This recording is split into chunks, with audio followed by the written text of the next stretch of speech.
It's time for the announcement.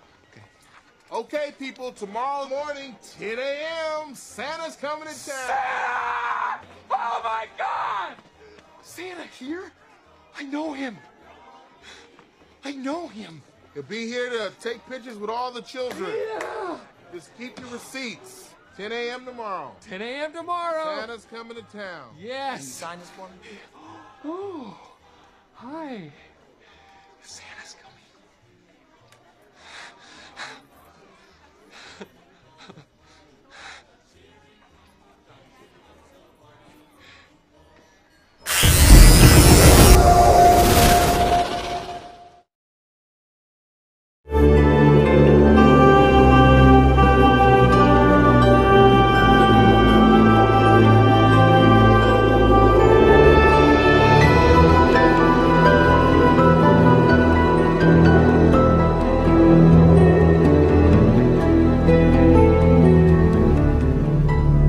In the Northern Hemisphere during late December, the days are at their shortest lengths and the nights are at their longest. For those of the pagan world, this has always been the greatest time of the year to celebrate and practice the works of darkness. The pagan calendar identifies this period as the winter solstice. It was during the pre-Christian midwinter pagan celebrations of Scandinavia's Norsemen where today's Christmas traditions began. As a means of honoring the pagan sex and fertility god Yule, a 12-day celebration during the month of December was inaugurated. A large single log considered to be a phallic idol was lit on fire and kept burning for 12 days. Animal or human sacrifices were offered in the fire on each of those days. Wild, delirious reveling accompanied the daily sacrifices as drunken participants defiantly strove to make contact with spirits. 1,000 miles away in pre-Christian Rome, celebrants were paying homage to their own gods during the winter solstice. Witchcraft traditions hold that a number of pagan gods were given birth during this period, including Dionysus, Attis, and Baal, chief male god of fertility and licentiousness. Another pagan god from Persia, identified as Mithra, was said to have been born specifically on December 25th. Mithra was the god of the unconquerable sun, the god of the light between heaven and earth, worshipped at that time by an influential Roman cult. His birth symbolized an end to the long nights and a return to the dominance of the sun. During the month-long winter solstice celebration, courts in Rome were closed. Any and all crimes were allowed. Homosexuality, cross-dressing, and uncontrolled debauchery reigned supreme. Rome's order was turned upside down. Even children were allowed to join in the drunken orgies as part of the Juvenalia celebration. By 270 AD, the Roman Emperor Aurelian had made it official, setting aside a 7-day period from December the 17th through the 24th, culminating in an exchange of gifts on December the 25th to celebrate the birth of the sun god. This Roman orgy to end all orgies later became known as Saturnalia, in honor of the god Saturn, the god of excess. Roman soldiers invading Britain brought with them their pagan orgiastic traditions. Upon taking root in England, Saturnalia became known as the Festival of Fools, reigned over by the Lord of Misrule. By the 4th century, the influential government-sanctioned Church of Rome, unable to outlaw the growing number of pagan practices, chose instead to adopt them into their so-called official Christianity. The Church believed this would attract more pagans to their fold. Up until this time, the birthday of Jesus Christ, the Jewish Messiah, had not been celebrated at all. Ignoring scriptures, however, indicating that the birth probably did not occur during the winter, the Church nevertheless confused biblical history and made Jesus' birthday coincide with the pagan god Mithra. The birth date of the sun god had now become the birth date of the Son of God. It was hoped that the pagan celebrations of Saturnalia would merge into this new legally sanctioned form of Christianity. The Church's practice of changing the dates of Christian events to coincide with pagan festivals continued, and by the 7th century, Pope Gregory I had ordered Augustine of Canterbury to incorporate any and all pagan practices and customs into the expanding Roman Catholic Church. During the Middle Ages, the debased Mardi Gras atmosphere of what was now known as Christ's Mass had reached a fevered pitch. Common practices included open sex in the streets, rioting, murder, and a number of pagan druidic Halloween rituals. This blood-drenched celebration got so out of hand that by 1652, following the execution of King Charles I, Christ's Mass was finally outlawed in England. A religious reform movement began sweeping the country, led by Puritan Oliver Cromwell. The Puritans took the biblical mandate seriously, which commanded that Christianity remain pure and separate from paganism.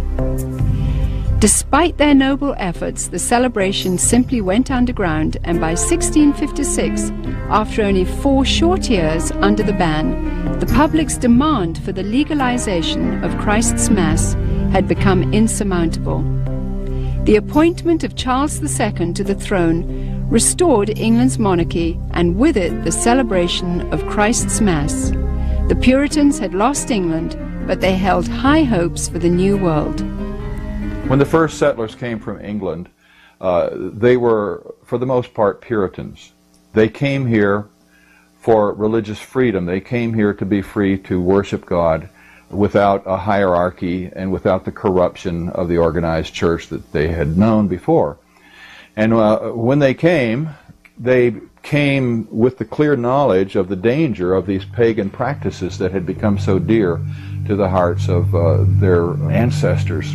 Following England's lead in 1659, the colonies of America had likewise outlawed Christmas.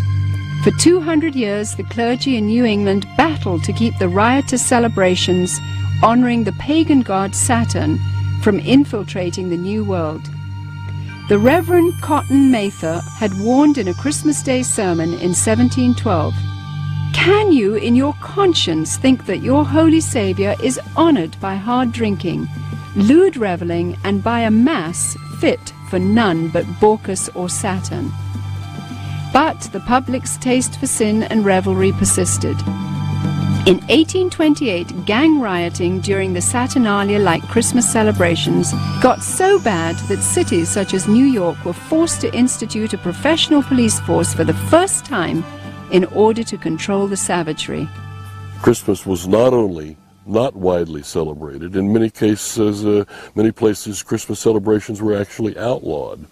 And this was because of the attitude of many of the churches who regarded it as primarily as a pagan celebration and as a reproach to the Lord. By the mid-19th century, American churches were the last remaining holdout in the war against the validation of Christmas. However, they too finally succumbed as a result of the efforts of the American Sunday School Society, who began advocating Christmas programs for children as a method of filling the pews. The Society argued that children could be taught about the birth of Christ through the reenactment of the Nativity. They also offered candy and treats to the children as a means of enticing families into accepting the holiday, despite its notorious history and blatantly pagan roots. The successful technique of bribing children with candy would later be used on an unsuspecting American populace in the effort to promote the acceptance of the pagan rituals of Halloween. However, it was the work of England's most popular writer, Charles Dickens, whose ghostly 1843 book, A Christmas Carol, cemented the Christmas holiday in the hearts of Americans forever. Dickens' well-loved story made the pagan Christmas feasts, shining trees, glittering shops, and family warmth irresistible to those wanting to experience the holiday. Coming to America in 1867 to promote his work, Charles Dickens packed theaters as he read his story to cheering audiences around the country. A Christmas Carol gripped America and destroyed any final attempt to stop the evolution of Christmas. By 1875, the Puritans had been beaten, and by 1890, all American states had voted to make Christmas a legal holiday.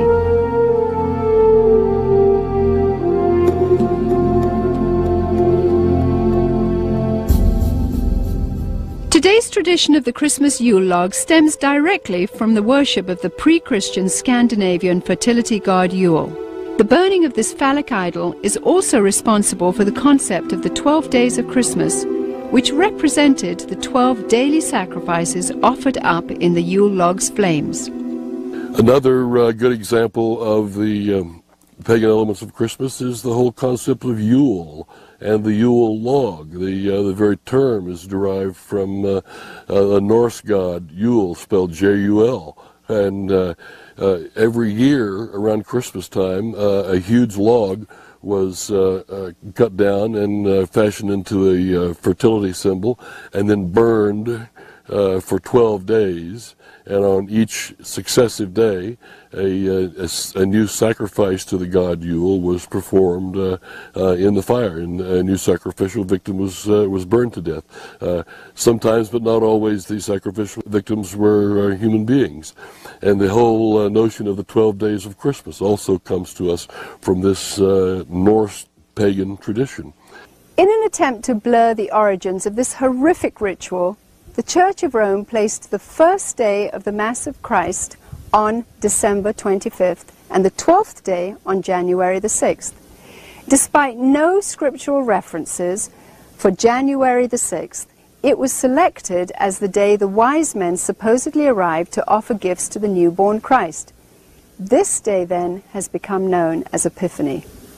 During the Dark Ages, the European custom of putting an oil-lighted wick lamp in the windows during the 12 days of Christmas signified to neighbors that the occupants were participating in the pagan worship of the phallic idol Yule.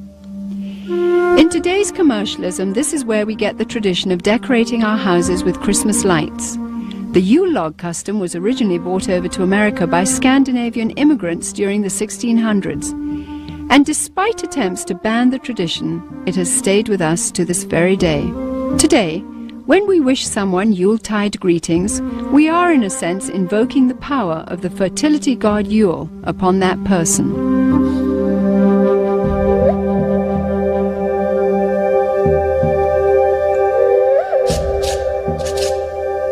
During the Saturnalia celebrations, holly and other greens were hung over doorways as part of a pagan ritual to ward off evil. To deck the halls with boughs of holly was to acknowledge the powers of the nature gods. According to Wiccan rituals, placing holly or other greens in the shape of a circle or wreath accentuated its magical power. Similarly, mistletoe, when used in the casting of Wiccan or Druidic spells, could render a woman helpless and open to sexual exploitation. This is where we get our custom of hanging mistletoe in doorways today, and if a woman is caught underneath, she may be kissed and must not resist. The fir tree, the mistletoe, all of these things typically come from overtly pagan traditions, typically from Northern Europe, German, Norse, and English. Likewise, evergreen trees have always represented sex and fertility in pagan cultures. During the winter solstice, trees would be chopped down, brought inside, set up, and decorated as idols for worship. The Christmas tree was regarded as a sacred tree. The pagans of Northern Europe typically worshipped trees. They regarded trees and groves as sacred. So the bringing of the tree into the house would be a way of bringing this supernatural source of blessing into your home. That was the whole idea, that there were spirits who resided in the trees. In the Middle Ages, the tradition of the winter solstice Christmas tree primarily took root in Germany. During his reign, King George I, himself of German extraction, brought the custom to Victorian England. German immigrants settling in Pennsylvania did the same in America during the early 1800s. In 1848, the London Illustrated News published this famous engraving depicting Queen Victoria and her royal family beside a decorated Christmas tree. And within a few years, nearly every English household had their own tree in allegiance to the monarchy. By 1900, the U.S. Forest Service estimated that at least 1 in 5 homes in America had adopted the Christmas tree tradition. Thousands of years earlier, God, speaking through the prophet Jeremiah, warned against this pagan practice in the Old Testament. Thus saith the Lord, learn not the ways of the heathen, for the customs of the people are vain. For one cutteth a tree out of the forest, they deck it with silver and with gold. They fasten it with nails and hammers that it move not. Be not afraid of them, for they cannot do evil, neither also is it in them to do good.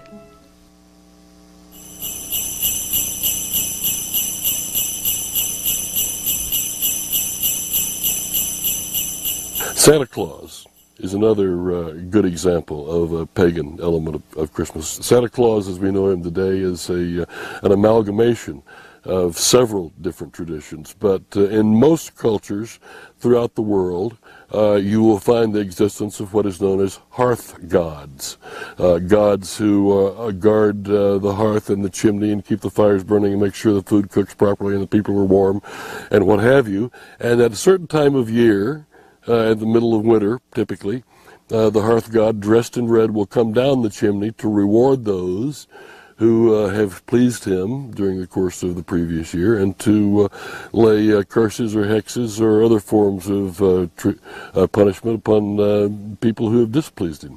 The concept of Santa Claus has had a long and winding history, with a number of diverse cultures contributing to the composite character we have today. Beginning once again in Scandinavia, Santa's original incarnation was in the form of Odin, the pagan god of thunder, a tall fellow with a long flowing beard who inhabited the spirit-infested Nordic forests. Odin would travel the sky during the winter solstice, deciding who would die and who would prosper. Most believers were frightened of this particular time of year. In England, Odin eventually evolved into Father Christmas, who, crowned with sprigs of holly, travelled the countryside getting roaring drunk as part of the Festival of Fools celebration. Frequently he would be accompanied by a horned goat, ironically the biblical symbol of those who reject the salvation of Jesus Christ. According to the traditions of the Church of Rome, there was a Turkish bishop named Nicholas who hailed from Myra in Asia Minor during the 4th century. He was known as the patron saint of seafaring men. Over the centuries, as the legend began to unfold, it was rumored that St. Nicholas had actually captured the devil himself, put him in chains, and made him his personal servant. Recognized in various cultures as Krampus, Beelzebub, or Zwart Piet, Black Peter, this assistant of St. Nicholas is best known by his German name, Knecht Ruprecht. Described as a hideous horned creature, the servant Ruprecht was a dark and sinister figure who stood in stark contrast to the saintly Nicholas. Somehow Father Christmas's companion, the horned goat, had metamorphosized into the foreboding horned devil called Ruprecht. As St. Nicholas traveled from house to house, inquiring about the behavior of children, Ruprecht would drop candy and gifts down the chimney into the good children's shoes which had been placed there. It was from this story that we get our tradition of hanging stockings on the mantle at Christmas time. If able to recite a verse or demonstrate a skill for St. Nicholas, the child would receive a gift. If unable to remember a verse, or if the child had been bad, he or she would receive a switch or a whip. Ruprecht also carried a large sack which he would frequently use to haul away the really bad boys and girls. As more and more Christian churches began combining the pagan rituals of the winter solstice with the celebration of the birth of Christ, emphasis on St. Nicholas's role began to shift. Some cultures began to downplay the role of St. Nicholas, but surprisingly retained Ruprecht. Eventually, Knecht Ruprecht was made the companion and servant to the Christ child himself. In this scenario, the devil is actually given the title Weihnachtsmann, or Santa Claus. 19th century writer Theodor Storm, in his story about Knecht Ruprecht, even goes so far as to describe the switches given to the children by Ruprecht as tools to be used in sadomasochistic rituals. Soon the image of Ruprecht would fade from the Christmas tradition, but not his sadistic influence. Many of the early depictions of Santa Claus portrayed him not as a jolly gift giver, but of an unfriendly disciplinarian complete with a ready switch or whip. One of the problems with the Christmas gift thing for children is that it really is a religious teaching, a wrong religious teaching, because it teaches them that if they're nice, they get the gifts. If they're naughty, they don't. Or in my case, I was taught that he would leave us a bundle of switches. Isn't that interesting? It's a salvation by my own personal virtue. But there's a second thing wrong with it, and that is that they're going to get those gifts whether they're naughty or nice, because most parents love their children and wouldn't dream of, quote, ruining their Christmas. And they're not going to ruin Christmas. They're going to give those children the gifts anyway. And sooner or later, those thinking children are going to realize, I wasn't very nice, but I got the gift anyway. So it isn't important to be nice. It isn't important to do what is right and avoid what is wrong. German immigrants coming to America during the 1620s tried to influence the New World with the stories of St. Nicholas and his gift-giving companion, Knecht Ruprecht. But somehow the idea just didn't take hold until almost 200 years later. In 1819, America's best-selling author, Washington Irving, used his influence to promote St. Nicholas in a popular Christmas story titled Bracebridge Hall. Consulting Irving's writings, Episcopalian minister Clement Clark Moore penned a decidedly secular tale called A Visit from St. Nicholas in 1822. Later retitled The Night Before Christmas, Moore's poem was based on the tales of German and Dutch immigrants who had come to America. Intended originally only for his own children, Moore's story was published in the Troy Sentinel in New York and became an overnight sensation. Gone were the bishop's remnant of St. Nicholas. He was now a jolly old elf imbued with supernatural powers. Moore had also replaced Nicholas's companion, the horned Knecht Ruprecht, with 8 horned magical reindeer. As the popularity of The Night Before Christmas grew, Moore became increasingly concerned that the story's emphasis on the supernatural and its disregard for Christ would reflect poorly on his position as a minister. As a result, he refused to take credit for its creation until the story became so popular that he could no longer resist. 40 years later, illustrator Thomas Nast, political cartoonist for Harper's Weekly, seared the image of Santa Claus into the minds of the world by creating a drawing which combined Moore's jolly old elf with images of St. Nicholas taken from his own native Bavaria. By 1880, Santa was a thoroughly secularized folk hero who had become increasingly irresistible to retailers worldwide. One factor that has contributed to the paganization of Christmas, the complete paganization of Christmas, has been the element of commercialism. It may seem odd to think of it in that context, but remember that Christ himself identified the love of money as a spiritual force in and of itself. And where it comes into play, it has a kind of naturally hostile effect on the gospel and the Christian faith. So the commercialization of Christmas has helped to highlight the pagan elements and to drive the overtly Christian elements further underground. To me, the most obscene thing about Christmas celebrations and customs as we know them is that as a result of these things, Jesus is displaced in the hearts of children by Santa Claus. The love, affection, appreciation, trust, the desire to emulate, these things that they should have in their hearts and minds as growing children for Jesus himself, to whom they owe everything. Instead, this has been stolen, this has been raped out of their hearts in a sense and displaced by the myth of Santa Claus. He takes the place of God or of Jesus Christ in the special world that is Christmas. He has supernatural knowledge of your history. He has supernatural knowledge of your present, of your attitudes. He's keeping a list. He knows who's naughty and nice. Your parents don't even know that. He's obviously got some conduit to knowledge that is beyond the human, and he flies through the air, capable of visiting every place on the globe in the course of a single night. In many, many ways, Santa exhibits supernatural qualities that provide a kind of a surrogate deity or a substitute for God or for Christ. Myths, by definition, evolve and change, and things are added.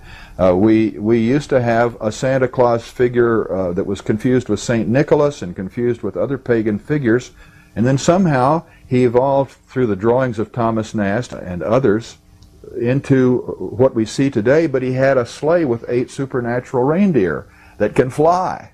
And so the Christmas traditions that are pagan continue to change. But the truth of Jesus, the truth of the Incarnation, the truth that the Word was made flesh and dwelt among us, never changes, never will.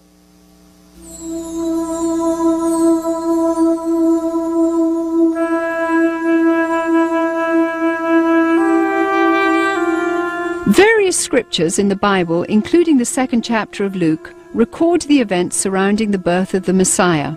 A decree from Caesar Augustus had gone out, requiring all people to return to the city of their origin for taxation purposes. Mary, who was pregnant with a child conceived by the Holy Spirit, made the difficult journey to Bethlehem along with her husband Joseph. Both Joseph and Mary were of the lineage of King David. Upon arrival, they found all the inns to be full, but were provided with a stable where Mary could have her baby. At the same time, an angel announcing the birth of the Messiah appeared to shepherds tending their flocks in a field nearby. The stunned shepherds hurried to Bethlehem and found the baby Jesus lying in a manger just as the angel had declared. Although traditional nativity scenes place 3 wise men at the stable at the time of Jesus Christ's birth, according to Scripture, these wise men visited Jesus later at his home. Because 3 gifts are named, gold, frankincense and myrrh, tradition says 3 men gave them, but exactly how many wise men visited Jesus is not known. The birth of Jesus Christ miraculously fulfilled a number of Old Testament prophecies about the coming Messiah, including that he would be born in Bethlehem, that he would be born of a virgin, and that he would be a descendant of King David's. The concept or the idea of celebrating the birth of Jesus once a year had apparently never occurred to the Church Fathers. In the first 3 centuries of the Church's history, there was no such thing. And I think God perhaps very carefully avoided telling us in the Scriptures when he was born.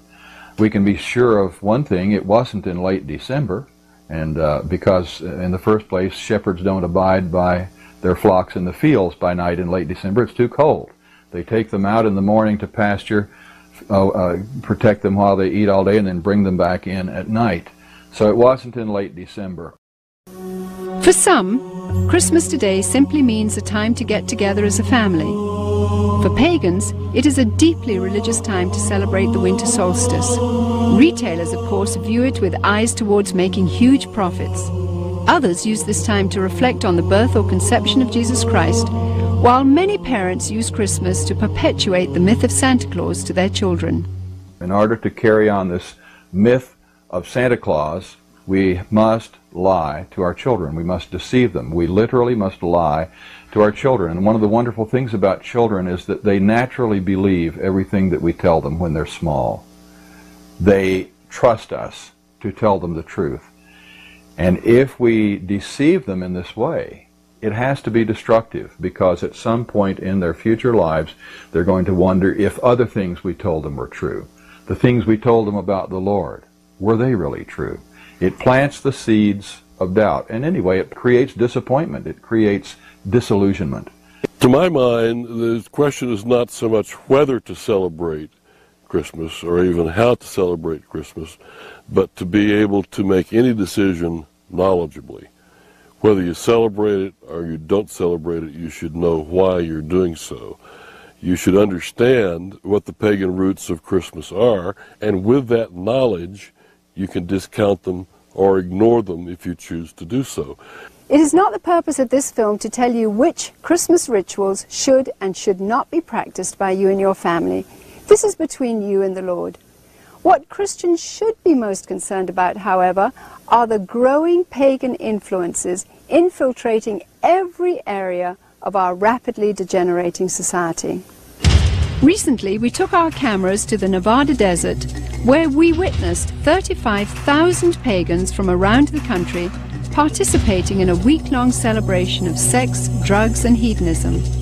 Here, everything was permissible and encouraged, except for the adoration of Jesus Christ.